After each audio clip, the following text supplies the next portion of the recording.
Guys, how are you doing? Oh my gosh, it's yet another time for us to do Bible study together, right? And today I want us to talk about an insecurity that is hidden that so many people don't know. So, I actually discovered that an insecurity that people can see is very easy for you to work on it. But one that's hidden, the one that even you're not aware of, guy, you're going to suffer. And I realized there's something called self-acceptance insecurity, where you yourself, you don't believe in yourself, you don't even accept the call of God upon your life, you don't even see yourself the same way people see. You know, people can see your star, people can see your confidence, people can see good things about you, but because you don't see that yourself, it affects your delivery. Did you know that? Anyway, and I was like, who in the Bible suffered from something called self-acceptance? Could you guess? I know maybe you don't know, but imagine there was a guy called Saul. You know Saul? King Saul? He was suffering from something called self-acceptance. Even me, I was like, hey. And you know what self-acceptance does to you? It makes you even fight someone who's not your enemy.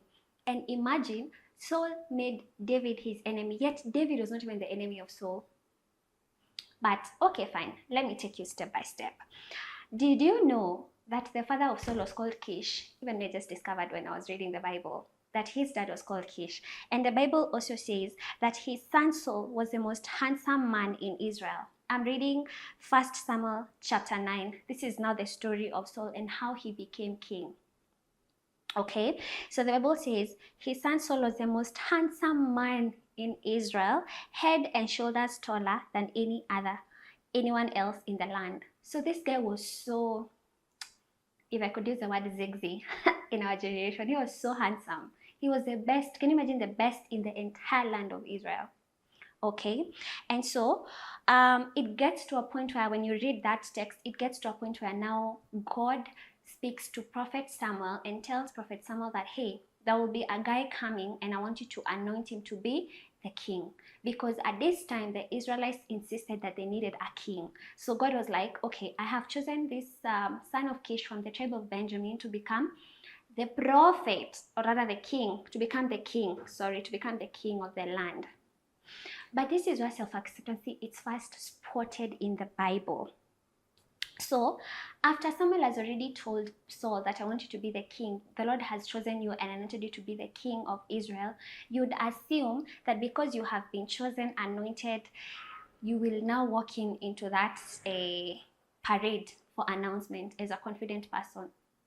You'd assume. But you know where the Bible says Saul was at that time? Because what Prophet Samuel did, Prophet Samuel called the entire tribes so he could announce Saul as the king of Israel. But everybody, after he was appointed, anointed, alienda kujificha huko kwa store. So the Bible says in 1 Samuel chapter 9 and verse 21, this was his response. Self-acceptance now inaonekana hapa very good. Saul replied and said, but I'm only from the tribe of Benjamin, the smallest tribe in Israel, and my family is the least important of all the families of that tribe. Why are you talking like this to me? Then Samuel brought Saul and his servant into the hall, yada, and honored him. Imagine after amejikataa, Prophet Samuel akamona hadi akampeleka to the highest of the highest places in the dining table, so that this guy would even feel like, because Prophet Samuel was already treating him as a king. But then when it came to the day of announcement, the guy went and hid himself uko kwa store, such that lazima angetafutwa. People had to go and look for Saul and bring him so he can be anointed as king. So this already is telling us this guy, even after being chosen, anointed and everything, he didn't believe that he would become king of Israel. He still looked down on himself. And you'll see how this affected him until God rejected him. So fast forward, when you read now from chapter 9 all the way, you continue reading, you realize that there was some instances where Prophet Samuel will tell Saul, usifanye hivi. This is the part now where I'm telling you, when the time for his appointment came, alipotea akaenda kwa store. The Bible says in now chapter 10 verse 21, it says that, but when they looked for him, he had disappeared. So they asked the Lord, where is he? And the Lord replied, he is hiding among the baggage. That is where the guy went to hide. Imagine, like you'd imagine ataenda tu pale akwe with confidence because he's already been anointed as king, but he ran away because he couldn't believe in himself. And I want to ask you, how many times do people actually say that you can do this thing, that these things, they can be able to see your star, your ability, your potential, but you yourself, you're going to hide yourself in the baggage because you don't believe it yourself. You keep selling yourself short. You keep sabotaging your potential because you don't believe in yourself. And there's, wacha nikwambie, the Lord can reject you because okay, let's see how God dealt with Saul because of that insecurity. In chapter 13, Prophet Samuel tells Saul that do not perform this sacrifice before I arrive.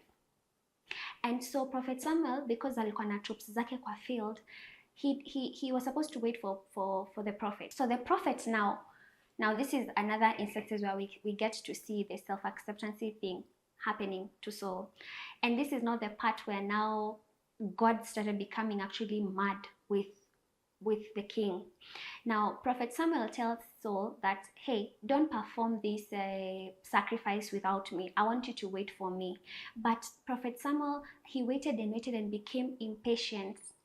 And this is what he said. So okay, let me first finish. So because he grew impatient, he was so impatient, he couldn't wait for the prophet Samuel to arrive so they can, conduct the sacrifice. He decided atafanya mwenyewe. And immediately he finished sacrificing, the prophet Samuel appeared. And this is what, first of all, the prophet asked Saul. Just as Saul was finishing with the burnt offering, Samuel arrived. Saul went out to meet and welcome him, but Samuel said, what is this you have done? That is what the prophet asked him.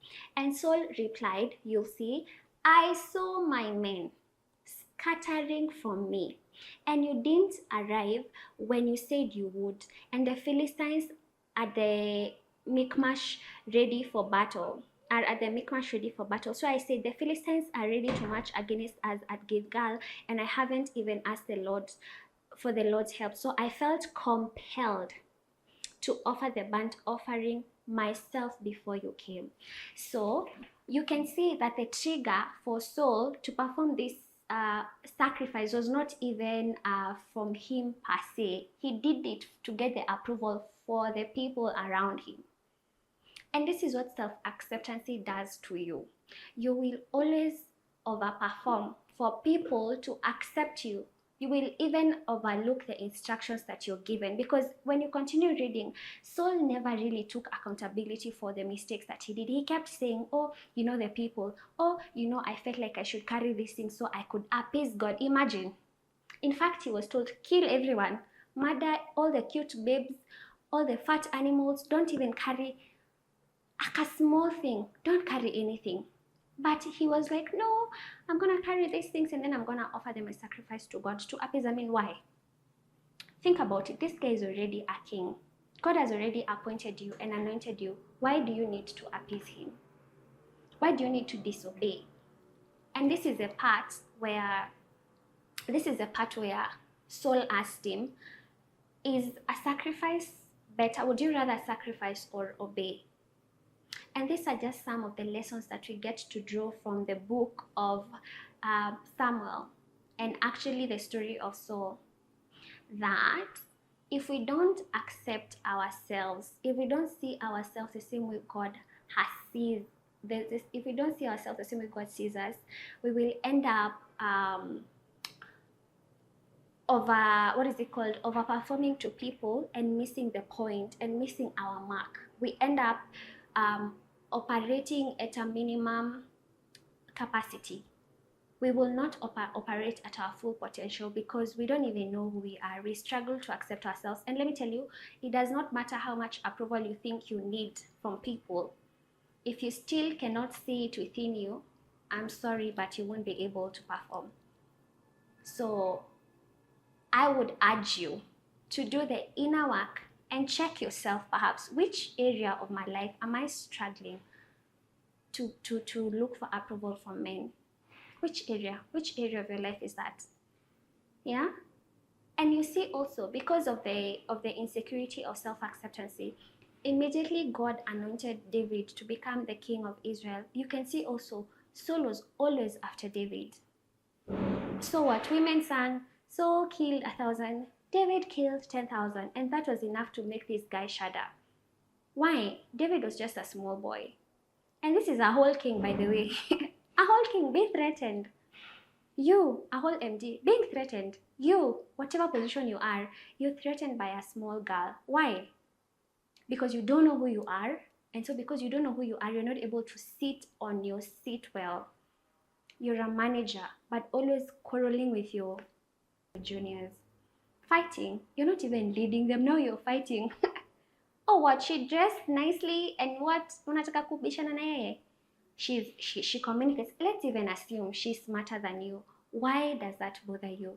I think you should be in a place where you teach yourself to collaborate, but every time you find you're threatened, then it means that in as much as you have been given that position, you still don't believe you deserve it. And it will affect your perspective towards your juniors, towards everybody around you.